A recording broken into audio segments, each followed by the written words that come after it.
It's Monday, cocksuckers, and you better come prepared because they don't fuck around on Monday. Monday, most people come in, I had such a great weekend. Oh my God, go fuck yourself. That was then, this is now, bitch. It's a whole new set of rules. It's Monday. And you ain't waking up with the taste of blood in your fucking mouth like a shark 5 feet from the shore. You fucked up, you understand? Because Monday is when you go, everybody else is like, still the weekend, you fucking go. What's the deal? It's your boy Talent. Your man Sean Harvey sitting in for Amir Silly. Sean, you probably got to change your lighting because the light behind you is like you should be facing that light so it hits you. But it's like, you know, like a bad picture in the club. You take a bad picture in the club. So yeah, it's better so you can see all your face. Okay. If you're on your phone, turn it sideways. So like this? There you go. Boom, takes up the whole thing. There you go. Get rid of that black spot. We're a professional show, Sean Harvey. We don't play anything. We don't come on here Mondays to motivate and have our shit halfway ass. We don't do it. This is Motivation Monday. Your boy Talent sitting in for Amir this week, ladies and gentlemen. A friend of the room. You know him from the Sean Harvey morning show every weekday morning. He's on here co-hosting it. Real quick, let me shout out, and then we're going to recap our weekends to start the show. But I want to let everybody know next week on Motivation Monday, we got a guest coming on. We have a superstar actor that's going to be talking about mental health and mental illness, something that the community has shied away from for decades and hundreds of years and pushing under the rug. And now we're faced, with it head on, and we can't, it's the elephant in the room now. So we have to deal with mental illness and mental health. We'll talk about that next week. Also, we're going to get into relationships.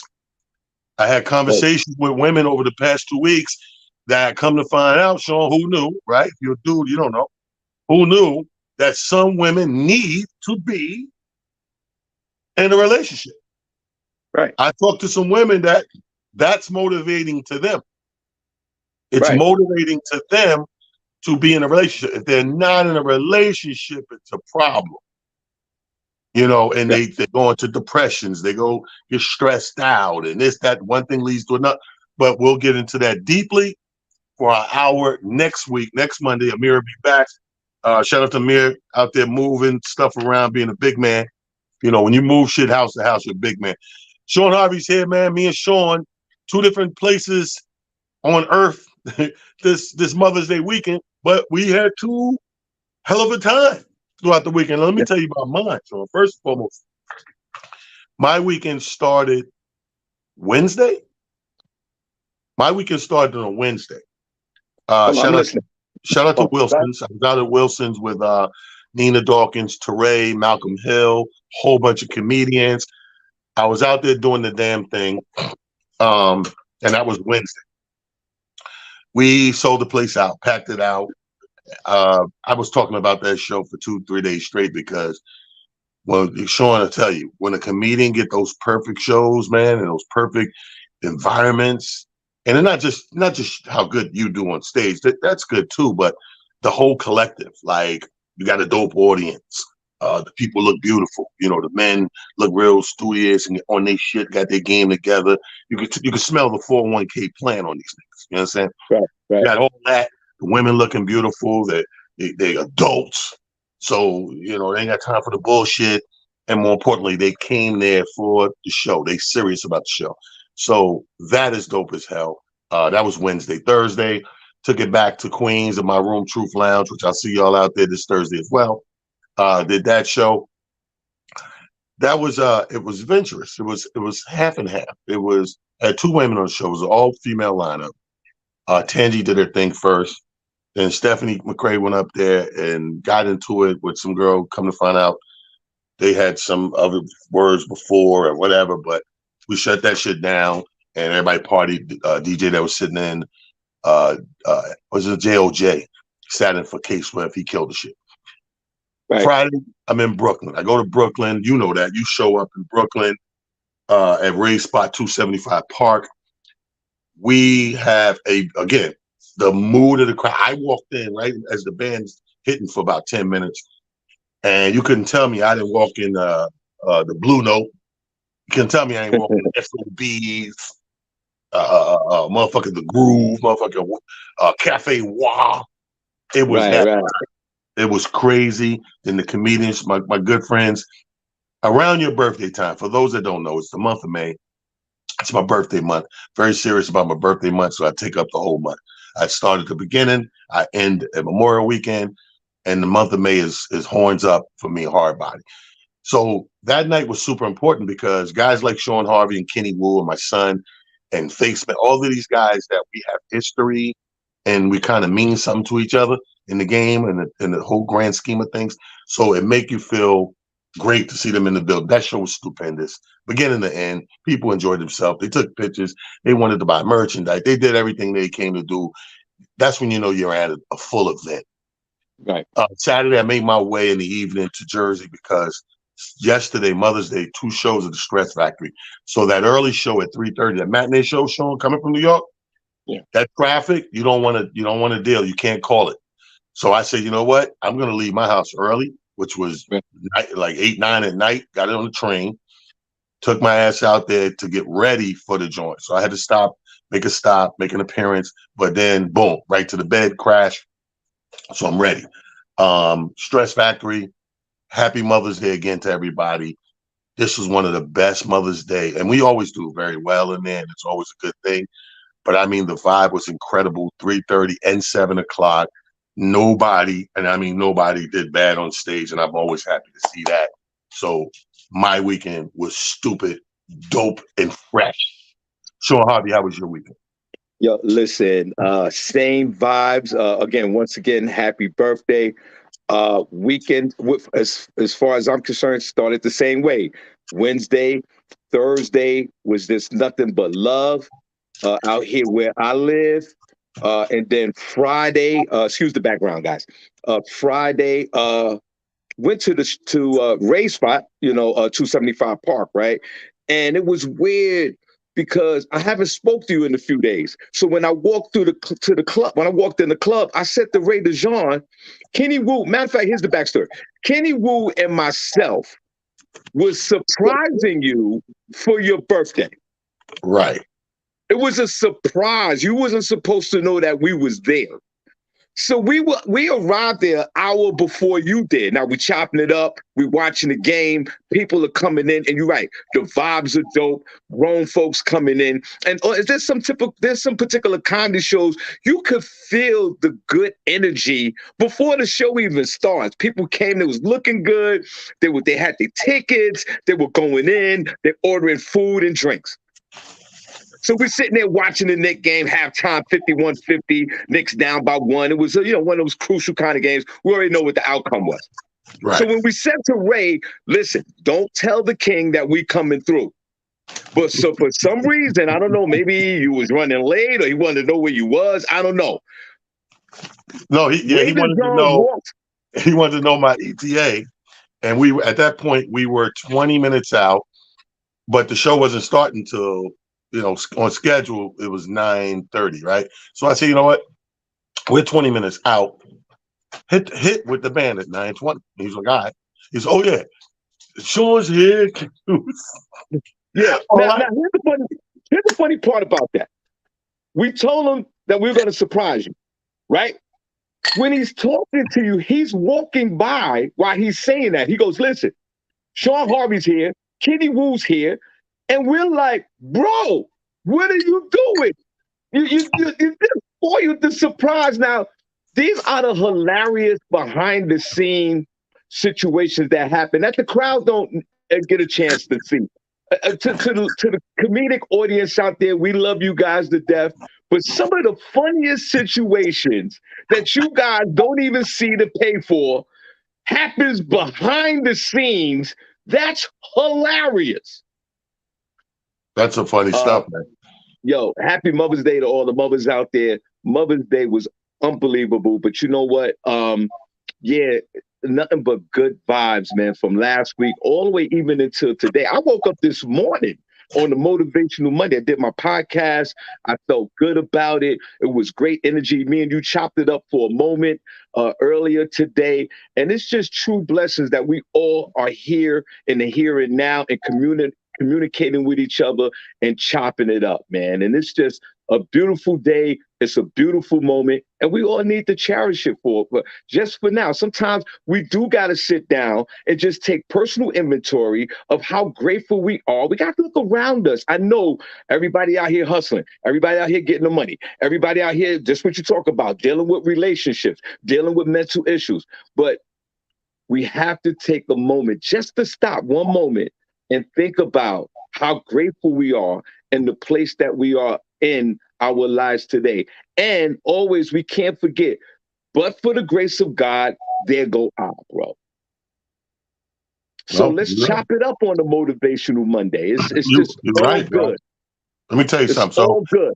first angle I'm going to take, first approach, we're talking Motivation Monday. We're talking positivity into your life. Now, I'm a firm believer in one thing, in the arts, right? And I Right. believe that the arts play a huge part in our sanity, our sanctuary, and our peace of mind, just to say the least, first view. Right. So I say that to say, when people say, damn, T, when I be telling people about the things I watch, and sometimes a movie I catch or whatever, or series I'm following, damn, you watch a lot of shit. I say, yeah, because you got to understand something. Depending on what you watch, can either educate you, motivate you, or fucking keep you stagnant.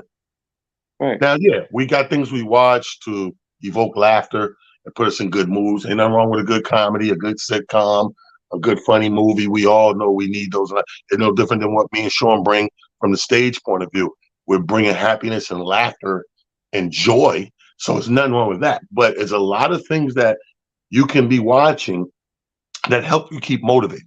And I think a lot of people do themselves a disservice by not broadening the horizon. It's like music, right? Mm-hmm. Do you not agree that certain music puts you in a certain mood? So that's why we put it on at certain times. Like when I'm cleaning the house, I'm probably gonna play something way different than when I'm driving down the turnpike. Yeah, no doubt. You know what I'm saying? And then when I want to make love, so it's music soundtracks for everything you do in your life and inside life. So the same thing with what you're watching. You know what I mean? What you put into your eyes, because the eyes are the direct pipeline to the brain. Everything up here. That's why there's what is it? Ear, eyes, throat doctor. Those three things go together. All Yeah, no three doubt. direct pipeline to the brain. Yeah. Your ear, your eyes. I think it's ear, eyes, nose, or throat, some shit like that. But these are direct pipelines. That's why they have a specific doctor and trauma centers for that, to deal with that alone, because that's its own thing. So when you're watching something, right? Like, perfect example. I'm a history buff, but you got to realize something you learn as a kid in school with history may or may not have changed over the years because they found out more information. How many times they keep changing the dinosaurs? Right? They're like, oh, this T-Rex wasn't the biggest. This one and this been here longer. Because as time goes on, like life, you learn more. You can't tell me you don't know as much because you lived 50, 60 years than if you didn't. You know so much more than you did at a 25-year-old gentleman. So when you're watching things like right now, I'm watching Cleopatra on Netflix. Heard the story 1,000 times. Right. That shit was brand new to me. Right. And I'm sitting there and I'm feeling this information's empowering me and I'm feeling really good. When I see something that looks a little interesting, I might click on. Might not be up my alley, but you know what? Let me take this left turn real quick to see something. Next thing I know, if it's interesting or fucking intelligent or I'm getting jewels from it, I sit there. I'm gonna take the ride because I'm gonna come out of this when I'm done with information I didn't have when I went in. Exactly. And you talk about stagnation, like, right. Just for example, like, we can't say a lot of us love the hood movies and the black movies. There's nothing wrong with it. But sometimes we have to venture out our comfort zone, and you'd be surprised how many well-written stories and movies that are out there to stimulate the brain. And I'm gonna tell you what would stimulate the brain for me yesterday. And it's something that we watched all the time. I was watching a basketball game. I'm a basketball head. I'm a sports fan. And I was watching the Boston Celtics and the 76ers last night, right? And it was game 7. And Jason Tatum, and I just want to bring his name up. He's a star basketball player for the Celtics.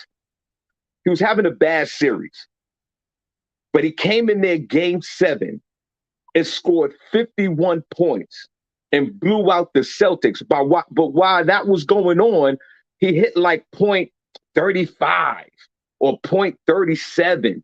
And he looks out to the crowd. He goes, "This is my house." And I felt when he said that, because it was a lot of doubt. It was a lot of doubt from his fan base. It was a lot of doubt from the Celtics, and maybe even in himself he had doubt. But he came out there and he put all his emotions to the side, and he went out there and he won the game. He scored 61 points for them to go to the NBA Finals. Now, what did I get out of that? I got the fact that this dude believed in his abilities. He didn't listen to all the noise in his head, and went out there and won the game on a motivational Monday. And let me tell you this, Talent, New York King, that happened to me when I doubted myself as a kid. I was a little boy, 7 years old, 6 years or whatever, 9 years old, and from the Bronx, New York, and I never rode a bicycle before in my life when I was about 8 years old, T. And that's an old age for not riding a bike. And I went out to my cousin's house in Indianapolis, Indiana. Right. My parents flew me out there for the summer. You gotta go, get out of here. I get to Indianapolis. My uncle picks me up from the airport. We go to his house. They live in the suburbs and that whole thing, black community, suburbs, and the whole thing that goes on out there. My cousins and their friends, they're 8 and 9 years old. They go to the garage and they go, "Yo, we're about to go bicycle riding." Never rode a bike before in my life, T. And I doubted myself. But I wouldn't tell my cousins that I couldn't ride a bike. Why is that? Because I felt embarrassed that I couldn't tell them that I couldn't ride a bike. But T, guess what I did? Guess what I did? What? I got on that bicycle and I rode that bike. And for the first time in my life, no one knew that it was the first time I rode that bike. And I rode that bike around the corner. They didn't even know it. And the point of the story is, like, even though I took that doubt, I didn't know how to do it. I jumped right out the window and I started riding that bike, bro. And I haven't stopped riding a bike since. And this is the point that sometimes, like, Jason Tatum, he doubted himself last night. Right. He said, "Joe, I don't know, man. I'm having a bad series." Came home for game 7 and put all that to the side and won, the series for them to play the Miami Heat in game 7. They're going to, Wednesday, they'll start playing game 1. Tomorrow's game 1, West Coast. But here's the thing. I watched Never doubt yourself, guys. Never doubt yourself. Here's the thing. That's easier said than done. Let's be real. That's easier said than done. Doubt is a part of your journey in life. And society has you doubting at every corner and twist and turn. Now, here's the thing. You wouldn't be human if you didn't display every emotion possible. Meaning, doubt comes along with situation by situation. But it don't have to end with doubt. Doubt is normal to doubt something, but to stay in that doubt space, that's the part that's not normal. That's the part where something else inside of you has to trump that. And in this case, for me, faith. My faith is so crazy in abundance, bro. Right. I know I make people mad. I know, because people are fucking simple. They're fucking little simple biscuits sometimes. So I know that is a lot of time Talent will walk in the room and I can feel it. I could feel the couple of things. Last night it was, it was a couple of vibes, a couple of do it. I was like, and it'd be laughter to me half the time inside if I catch it. Sometimes I'm so in my own world, I'm oblivious to it because it does not matter on my scale. But sometimes Right. I'm in the regular world and I can feel the energies and the different things going on. And I'll laugh. Either it's funny or passe or whatever. But there has to be something more inside you to Yeah. surpass whatever that negative, stagnating thing is. So if it's doubt, if it's stress, if it's fucking depression, is all of these things are part of normal humanity and your makeup. However, where is that faith? Yeah. Where is that perseverance? Where is that go-getter? You know what I mean? Where's that go-getter in you to say, for every two people to say no, I'm gonna find 5 yeses. Yes. T, just like See? Jason, I got one right there. Yes, you said, yeah. right. Just like Jason Tatum winning the game last night, or me riding the bike without people knowing that I knew how to ride a bike. You're right. Perseverance. You ever completed a task, everyone, and you doubted that you couldn't do it, and you got it done? The feeling that like putting together a puzzle, and then like you never thought, like, T, I tried to put together a 200-piece puzzle. I'm like, I can't do this. And I did it. It sounds simple to somebody else that's listening to it, but it made me feel good that I completed a task. And you're right. You got to have some faith. If you take that doubt and you take your insecurities and you procrastinate, and I'm not saying I'm perfect. Of course, throughout my life, I've done all these things, and working on yourself is something that you do. You take personal inventory, which you do each and every day. I get it. But to have doubt and insecurity and procrastination with these trifectas run my life each and every day? No, because you're right. It does fall into the mental illness. It falls into feeling angry about yourself and then projecting that onto the world. Because a lot of people, they're so angry that they don't even know, like, to take a moment to work on themselves. They project that anger out to other people. That's a fact. And that's not right. That's not right. Yeah, that's a fact. I mean, and this is why we do this every Monday, because I think if we thought for 1 minute that we get it done in one session, this, Right. first of all, we'd be assholes. Second of all, this wouldn't be a weekly show. And we really believe in one session we could fix all your problems. That's not what we're here for. And by no means, and let me say that right now, because a lot of people who do things like this, people look at it like, I don't want people to look at this and think, we got all the answers, we the know-it-alls, we the teachers in the class. When I get together to talk about anything, what you must know is I'm an equal opportunity talker. So that means that I'd rather this be looked at like a focus group than a show where you go to and the guy telling you, you know how they had that relationship guy that died recently, God bless the dead. Everybody was all mad at him because he was giving the stern advice and all that. He was the relationship guru. The nigga died fucking. How good are you? Yeah.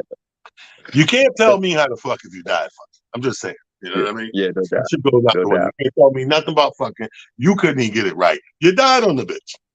Yeah, the bitch didn't come yet or nothing. I'm just fucking. But I really want people to understand that this is like a focus space. We come here to do this to kind of try to splatter the things against the wall. Let's all look at that shit like art. Let's all look at that shit and come up with these different interpretations of it. So that right there, to what we're saying is what you watch and listen to has effect on how you move negatively or positively throughout life. You understand what I'm saying? Like, people used to worry. America used to worry about, or before we had what you call domestic terrorists and all this racists and white supremacists, you had the simple motherfuckers that was listening to the crazy rock shit, the devil music they was calling it. Remember back in the day? They'll play it backwards. It says, I fucking killed your mother and Kroger. Like, so those are the guys everybody was scared of. Like, yo, these motherfuckers listening to the devil. Blah, blah, blah. But that's my point. That's why you feared it, because you knew if that was true, these motherfuckers, the records say kill them, you're going to kill them. That's why what you watch and what you listen to affects your mood and spirit on a daily basis. Exactly. I'm all over the board. I'll be honest with you. When it comes to watching and music, I treat them the same. I'm all over the board. You'll catch me, like I'm gonna go to my bar tonight, bro, and I'm gonna play some shit. I'm already seeing the faces look at me like, the fuck T playing? Like anything weird that comes on while I'm in there, they blame me anyway, whether I play it or not. I gotta go, I ain't playing shit. Somebody played opera one night. I was like, nigga. They looked at me like, really, T? I'm like, nigga, it's not me. So I put that out there. Try that as a homework or an experimental thing you do to see if you just pay attention. Because I know we don't pay attention half the time. Try that on your own time, people out there. Say, let me play this and see how I feel. Because I know it's true, but we may not pay attention to the truth of it. We might just go through the motions. I know when you want to go fast, you play like working out. You see these Peloton commercials, all these Peloton commercials, and motherfuckers ain't playing slow jams, nigga. They play a certain thing while you work out, because that's what goes with that adrenaline that they're trying to get you to push. You know what I mean? So that's the first note. Go ahead. The other day I was driving home listening to Pat Benatar, "Love Is a Battlefield." Yo, and you know what? I was feeling good. I was feeling good. Yeah, I listened to that last week too.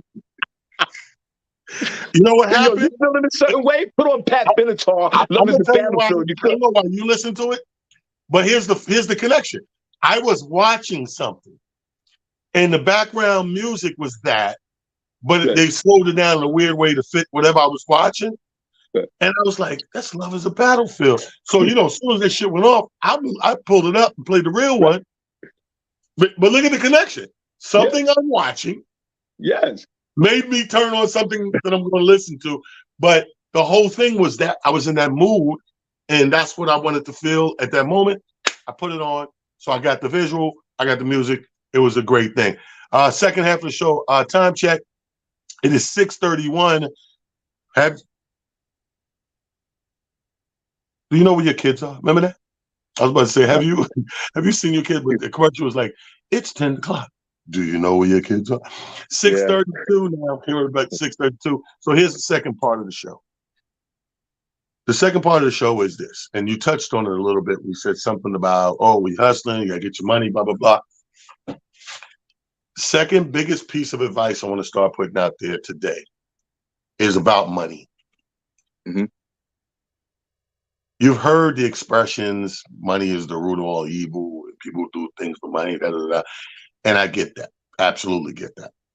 However, money is here. We live in a society that money is the currency to get things done, roof over your head, pay rent or mortgage, get from point A to point B, buy a car or a hoopty, or you spend the money in a cab, a bus, or I'm Uber and Lyfting and car service everywhere. Whatever it is, money is the trade-off to do what you got to do. My grandmother used to say, do what you got to do so you can do what you want to do. I mean, to put the work in, you get paid for the work, and then you do what you want with that. You earn that. You're going to pay rent, pay rent. You're going to buy some clothes, get some clothes. You're going to put the kids in a good school, put the kids in a good school. But do not, and this is coming straight from grandma's mouth. She ain't been with me in years, but everything stayed here. Do not, by no means, Troy, call me by my middle name. By no means, Troy, do not worship this money. Mm-hmm. And I remember the funny thing is she told me one time I was too young. Then she came to a show. I want to say Caroline's. Her, my mom, my aunt, it was about 5, 6, 2, 3 aunties, Ma Dukes, grandma. And she really, complimented me afterwards, and little teary eyes, was very proud, and that which made me fucking tear up. But and she said it again now, and now I'm a grown man. It reminded me before. I had like a deja vu, like, oh shit, she said this before. But I had the epiphany because it made sense now. Because she brought it up for a reason. She's looking, she's like, okay, you're doing your thing, you're chasing your dreams, you're gonna go places more than likely. But remember what I told you. Don't worship this money. And I'm going to be honest with you. I know a lot of people who worship money. Yes. And it's not good. Not at all. And we're in the business, Sean, we're in the business that we're constantly around it. Yeah. You know, I think one of the best things, as much as I like cash, I like the physical exchange. I feel some sort of way. As much as I like cash, for a lot of people, the best thing to happen is to not get those motherfuckers cash in hand. Is to print a check, direct deposit. You know what I'm saying? Like virtual, this transfer, whatever. For some people, that's the best thing to happen to them. Because if they get cash in hand, and I grew up with these people, you know, you got enough to pay what you're supposed to pay, but somehow you don't because you get that cash in your hand. Yeah. So I know my rent's $1,500. I know my $300 on the light. I know that. I know the cable's $200, but I'm gonna put $100 on the cable. That's $100 less spend. I'm gonna put $150 on the light. That's $250 now. I'm gonna tell the landlord hang in there a week or two. But that's cash. Cash. People don't know how to handle cash a lot. You know what I mean? Well, you know what? Like, you just touched my heart when you said your grandmother said, "Don't worship the cash," because, you know, for me, it's an attitude. Some people get cash in hand, and they whole demeanor change. You ever gave somebody $20 and they took it from you, and they're like, "All right, I'm out. I gotta go." You know, for whatever reason, sometimes it is the roots to all evil. Like it.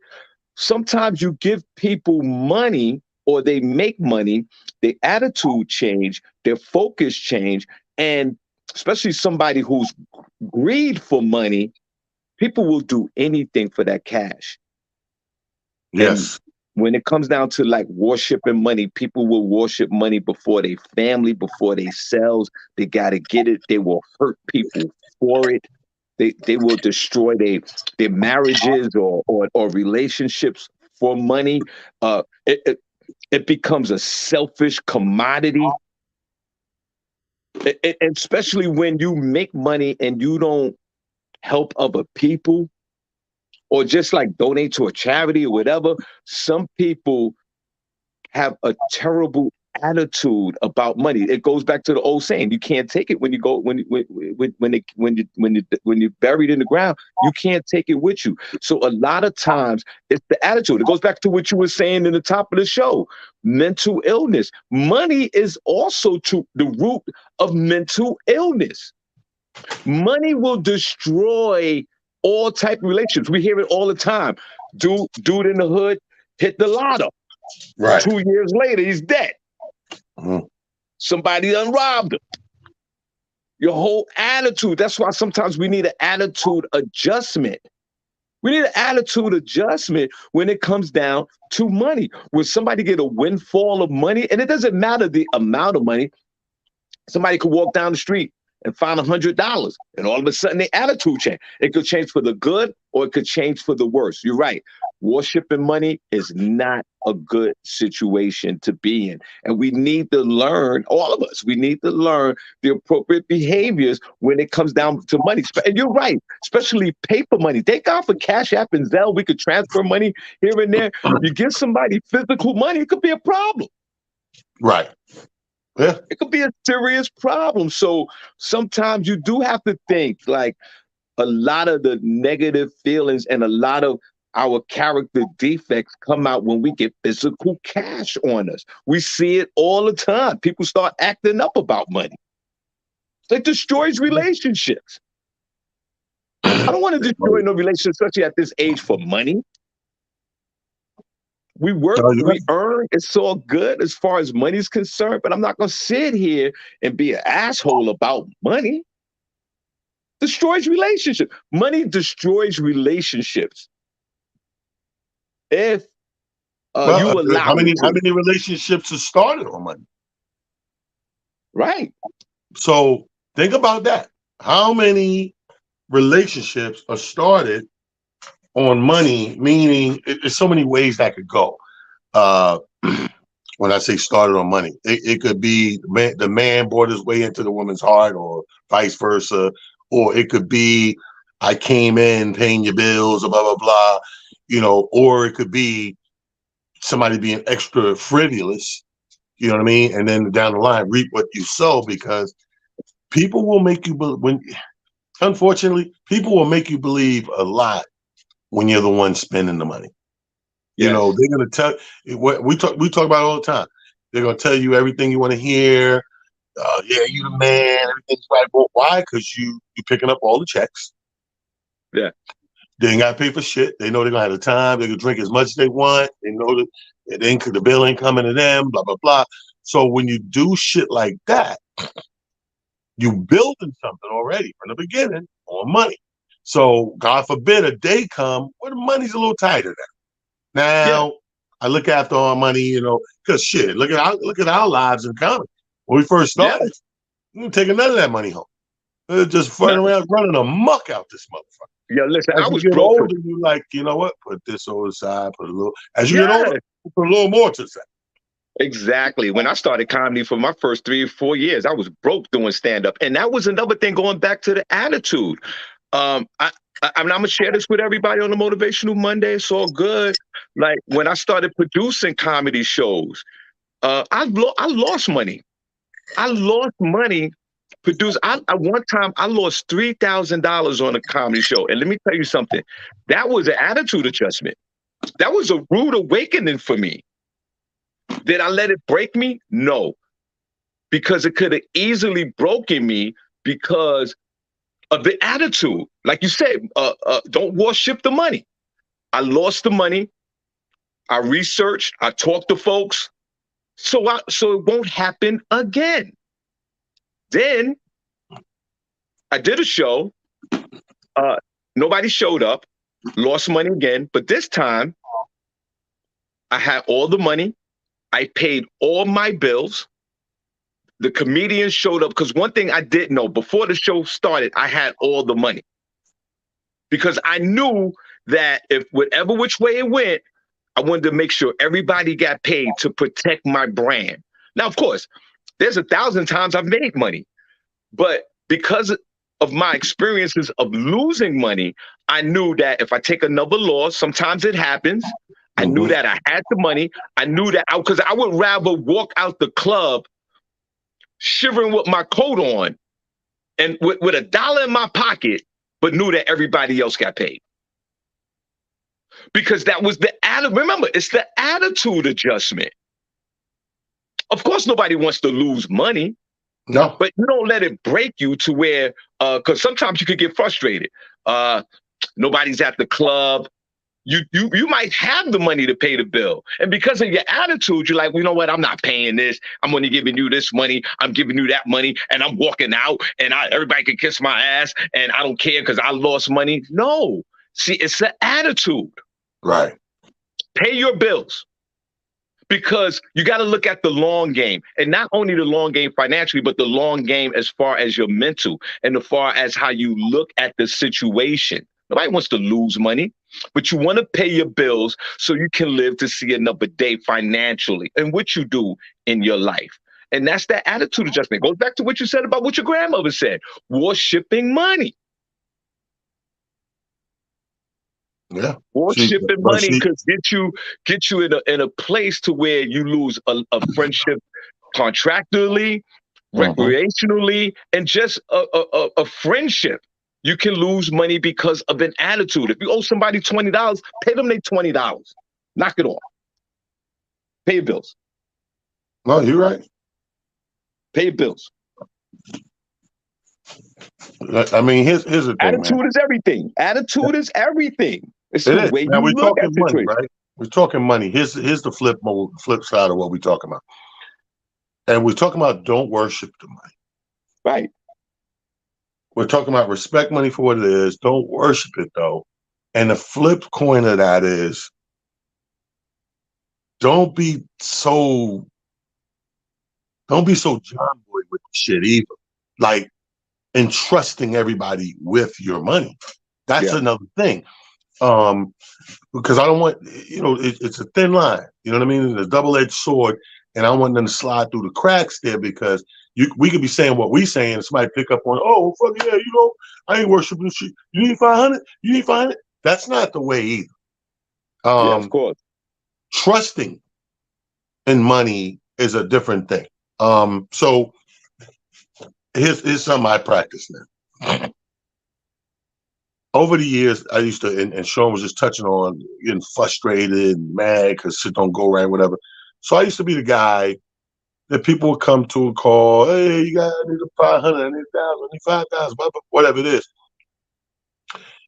And people will call and give you their plan, you know. Sean, give me $1,000. I get paid in 2 weeks on the 15th. And I'm going to give you 500 back on the 15th. And I got the other 5 on the 30th, get paid again, boom. And you'd be like, all right, cool. You give them 1,000. And when things happen in life all the time. So when things happen or come up and they can't fucking pay back or whatever the case may be, I used to get real angry with that. Like, you fucking my money up, bro. You know, I did that, but I needed that to do that. So that shit was too aggravating. I'm always going to find a way out of stress. That's my goal in life. Stress comes, I find the Bible. I look at it like a goddamn good offense in football. I see the blitz. Omaha, blitz. They blitz. Omaha. I'm that nigga. So right. So my thing is now I've gotten to a place, praise the Lord, where if I can't walk away from it, I tell you I can't do it. Right. If it's a number, Prophet Pete, your speaker's on. If it's a number where I'm ready to, I know that, okay, if it falls through, I could, it's not going to hurt me. I can walk away from that number. That's the only way I loan money these days. And I very seldom do because, like you just said, money come between people. I don't want to be involved, whatever. But if I feel it, if I survey the emergency and whatever, go, you know what, it's my fam or this is whatever, I'm going to do this. I'm already prepared to lose it all. I wouldn't have loaned it to you. I have a sister. I love my sister to death. That bitch was killing me every week. Mama. And I was giving every week. Now, with me, it's the principle. Every week you come to me, you got this plan. You're going to give me this, and this, and that. We've been doing it for years, and never has this plan come into fruition. But I've known you my whole life. You're my sister. And it had to come a point where my older brother was like, don't give her no money, bro. Stop. Like you're enabling her. We're trying to get her better and blah, blah, blah. You're enabling her. And I had to stop. And the minute I stopped, man, my sister was she's good now, but I remember it was this whole month or two, which I was the fucking devil, the dirt to her. You know, how dare you not? But my other siblings was like, don't. And I'm like, and I love my sister. Like, But as she started to clean her act up or whatever was going on in her life, she got back to a real place, like, and shit's all good, like it never happened, which was proof you were doing the bullshit in the first place. You know, because drugs make you bipolar, everybody knows. So anyway, my point being, though, I've gotten to a place, and I'm happy about this place, the space that I got to, where I know how to loan the money now. If the seldom chances that I do, I know how. And it ain't about you no more. It used to be about the person and can they pay it back and are they trustworthy? Anybody else ever loan this nigga money? Is he trustworthy? Now I've removed all that stress. And now I just say, like, so sir, I'm sitting here and there's $1,000 in front of me and I'm like, oh, I got that. I'm gonna go buy myself something nice. And then all of a sudden you call an emergency call, T. I need 400 right now. That's right. I wasn't gonna do nothing special with it. I'm sending it to you right now, Sean. You know what I mean? Because I can. But I wouldn't do it like I used to do it back in the day.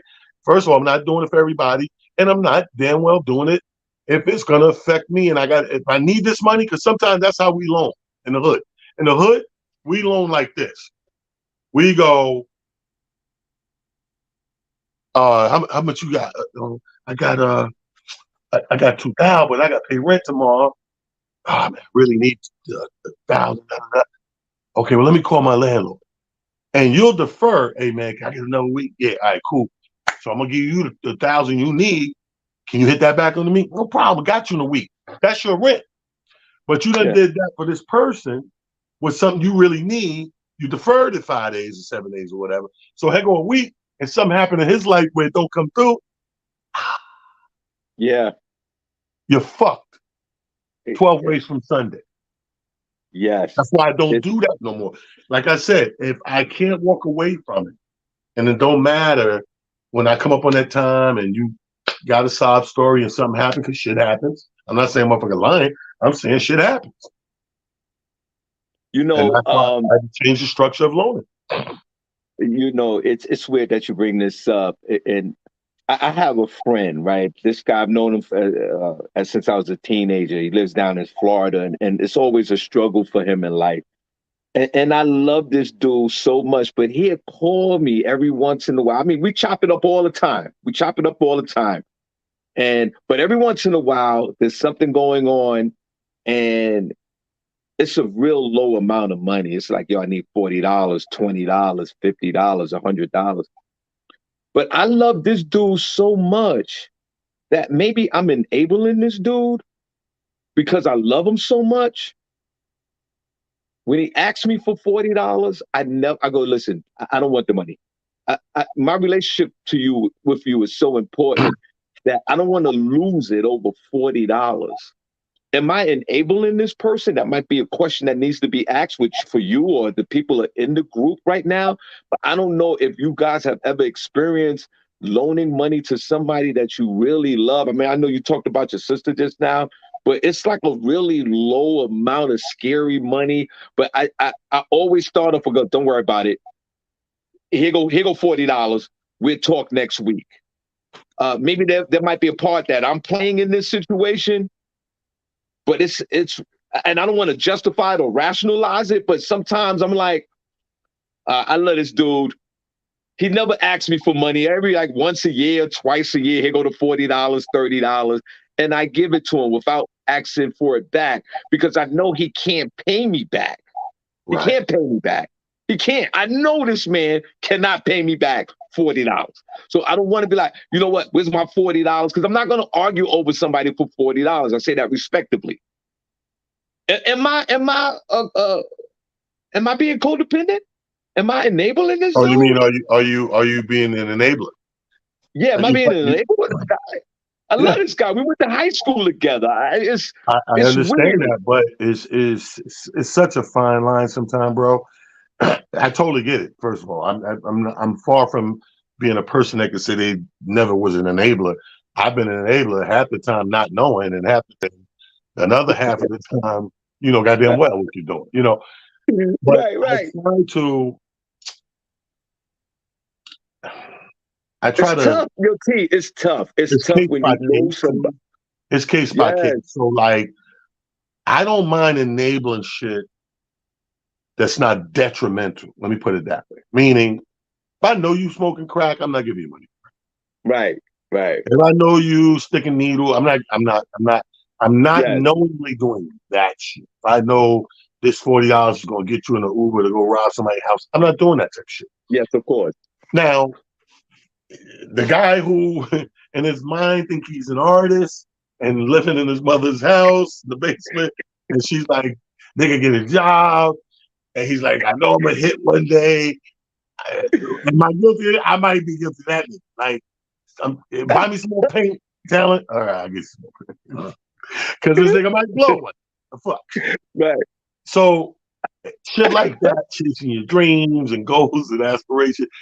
Yeah, I might be that guy. I'm guilty of that guy. But Yeah, I am a guy that once I know, because I do consider myself a good guy, right? Like a yeah. regular superhero. So I know that.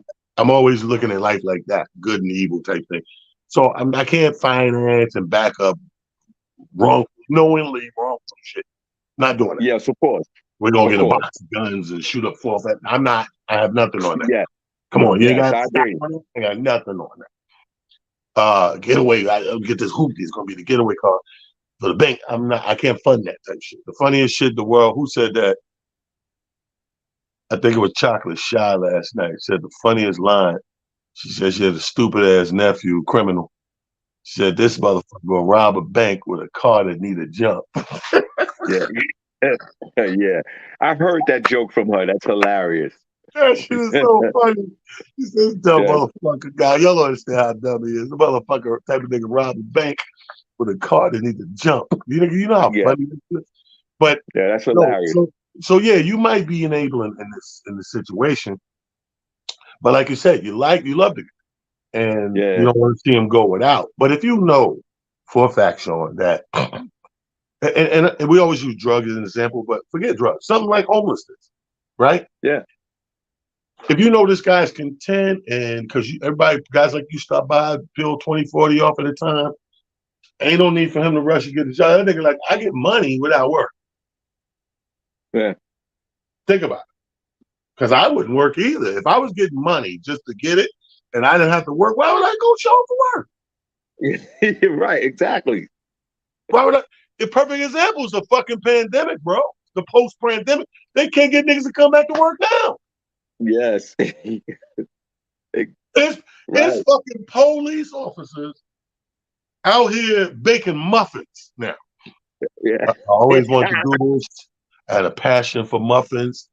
Excuse me, didn't you shoot the nigga 41 times? Yeah, but that was, I was just showing up for work. Right here, this is my passion.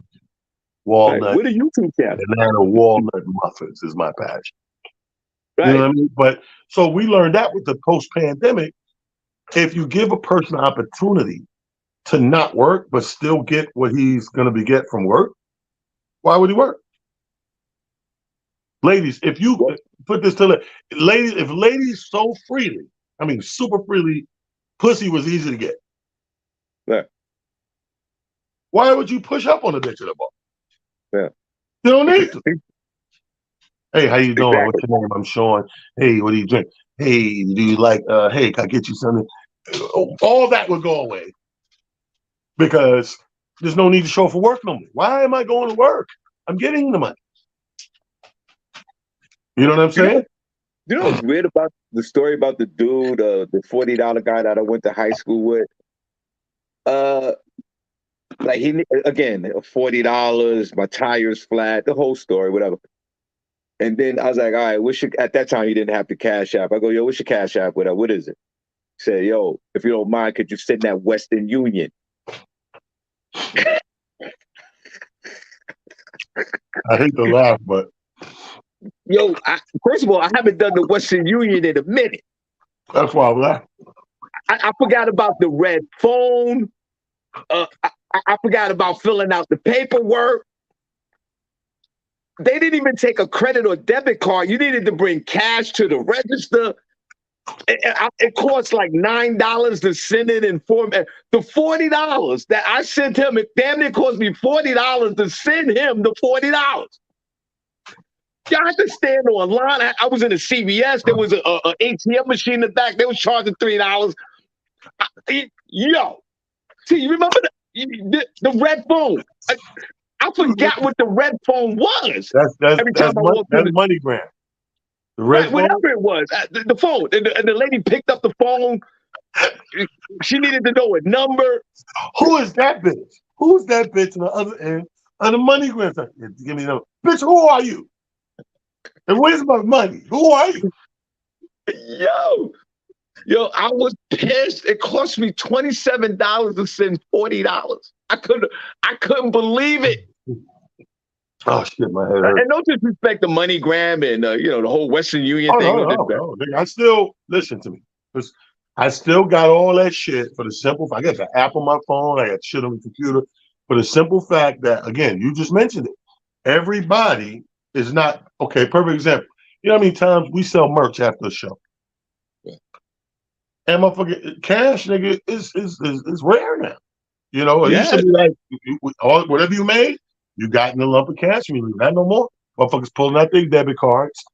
You got Zelle, you got Venmo, you got PayPal, you got Cash App. So now you got to have all that shit. Square, you got to have everything if you're going to be doing what you're doing. And that includes keeping MoneyGram around. And here's what fucked me up. I'm so green. I was laughing at myself. I was reminiscing on the train the other day, man, and just thinking back again. You don't know how green you are until you go look back at yourself, some of the shit you did. Yeah, that's a whole nother thing. But I'm talking to the nigga, and he goes, I said, "How you want to send this?" He was like, "You can you MoneyGram it?" I'm like, "Well, not right, really, because where I'm riding, I would have to stop on the MoneyGram." I'm not sitting down on my computer or phone. Okay, shit. What about Walmart to Walmart? Now I never heard of this shit. I'm like, the fuck do you mean? Like, I gotta drive to a Walmart to meet you, or you drive to a Walmart. And he's like, no, it's Western Union, but it's collabo, kind of like Walmart set up their own system like that. So it's like Western Union, same thing. You go into a Walmart, nigga. Go to the little customer service desk, go in there. I like to do a Walmart to a Walmart. Your man live in South Carolina, Myrtle Beach Walmart. You put in just like Western Union. You put in which Walmart, what city, boom, and you give them the money, pay the fee, and they pick it up on that end. Yo, whoa, wait, stop for a second. Yo, T, I didn't know that exists. Me still? That's breaking. That's the first time I ever heard of that. Are you serious, bro? Walmart to Walmart?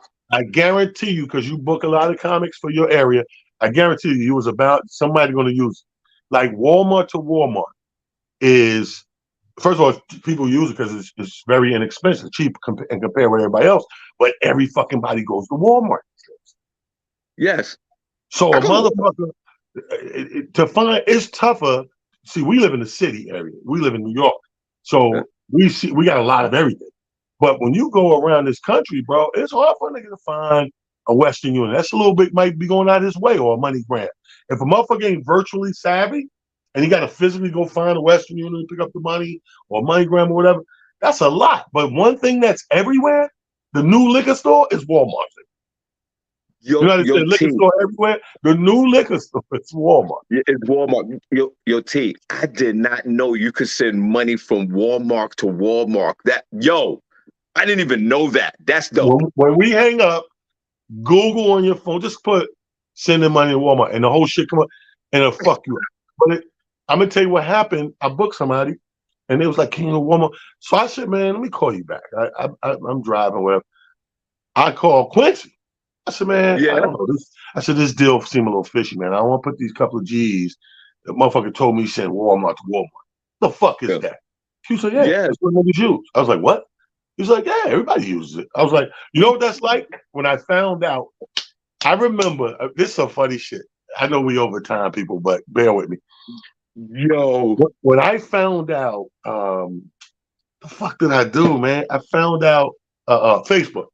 So I don't know if you remember a few years ago, Facebook they issued the thing, billion accounts been hacked, compromised. There's a hacking. They got the account numbers and information. So it was a big deal for months, right? And in my mind, I remember thinking, why is this a big deal, motherfucker? It's just Facebook. You reach out to some friends, whatever. Okay, start another account. Nigga, break into my Facebook account. You see my friends.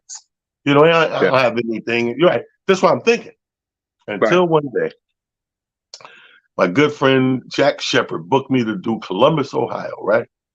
Yeah. So he's like, "Yeah, I'm gonna send you half deposit now." I was like, "All right." So he's like, "What you got?" So I started naming shit. This nigga got nothing I got. He's like, "Nah, I'll just send it, send it through Facebook for you." I said, "Whoa, hold up, nigga." What does that mean? Like, right? So he's like, "You never got money on Facebook?" I said, "Nah." He said, "I'm gonna show you something. Which Facebook?" I gave him Facebook. He said, "I'm gonna send $1 first, right?" The motherfucking $1 comes through it. I'm like, so once I go through it and learn how to, because my main concern is, okay, you send it here, nigga. How do I get it? Like, intangible. And when I did all that shit, I'm like, so he sends the whole fucking half of the shit. I'm like, he said, "You never heard everybody?" He said, "I do all my business through Facebook." And the light bulb went off. That's why they were fucking so crazy about the accounts being hacked and compromised, because motherfuckers been spending and sending money through Facebook on the motherfucking thing for forever. So their real information's in it. So it ain't like how I use Facebook. You can't get shit on me, but most people buy and sell through Facebook and send money and all that. Now I understood the importance of the making a big deal over it, but that was one of those things like the Walmart to Walmart. I'm like, what? He said, "Yeah, I do all my shit through Facebook, blah, blah, blah." I said, that's why motherfuckers was in an uproar, because I couldn't understand why you was worried about being compromised on something like MySpace or Facebook. But now, knowing everybody fucking spends throughout the marketplace, and send each other money through the motherfucker. That's crazy. And you know what? We have all these different wire companies you could send money to back and forth, but you know we're still out there and still going strong. Shout out to the money orders, man. Shout out to the money orders, man. They still. You know what I don't like about money orders? Money orders are perfect unless you lose those motherfuckers. Right. That you talk about a journey to find that money if it get lost. I was in the post office last week, and this lady lost a couple thousand money orders, man, and went back in there. They told her, it's going to be about 90 days before we even give you an answer. And fill out these papers. We're going to do this, and we got to wait and make sure nobody cash, and and if all 90 days, come back and we'll talk about it again. Not 90 days, we're going to give you the money. 90 days, we'll see it again, see what I can do for you type shit. So be careful out there, people. I know we went a few minutes over our time. I want to thank this man right here. Thank you for sitting in for Amir Silly, who's busy moving furniture today. We'll be back next Monday. Don't forget, you want to be here because relationship talk going to be heavy next week. Woo! Bring your ass. We're going to be talking about that shit and seeing what the hell is going on with the people with relationship, because some people are motivated when they're in a relationship and stagnated when they're not. This came from women's mouth. This ain't my shit. I'm gonna give you my opinion. Mir's gonna give you his, and we're gonna do what we do. Thank you again, Sean Harvey. Appreciate you, my brother. Y'all, man. Much love, everyone. Yes. And shout out to my super producer, Prophet Pete. This has been Motivation Monday. I hope we helped one soul out there with something, bit of information. I love you, and ain't nothing you can do about it. Till next Monday. Peace.